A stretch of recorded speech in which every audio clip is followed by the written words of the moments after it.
As of late 2025, Hyundai Ioniq 5 owners can use Tesla Superchargers in the US, Canada, and parts of Europe. First, locate a supercharger using the Tesla app or the Hyundai Link app.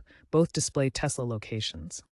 The 2024 Plus Ioniq 5 models use NACS connectors, allowing direct plug-in. Older models use CCS.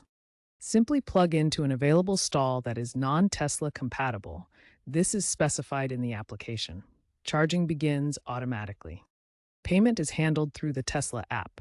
You'll need a Tesla account with a linked credit debit card or PayPal. Be aware that non-Tesla rates are higher, ranging from 35 to 50 cents per kilowatt hour in the US, and idle fees apply, 50s to min after 5 minutes of finishing charging.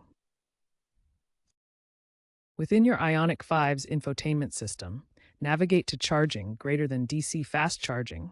Select Tesla Supercharger as the network. Here you can set your charge limit. 80% is recommended to preserve battery health, charging schedules, and start-stop remotely via the app. Tesla Superchargers communicate with your car for optimal power delivery. The industry is moving towards universal standards, with Hyundai adopting NACS for Ioniq 5 models. This reduces the need for adapters and promotes cross-network charging. By 2027, full interoperability is expected under EU and US regulations, potentially lowering non-Tesla rates. Stay updated with official sources for the latest information as the EV charging landscape evolves.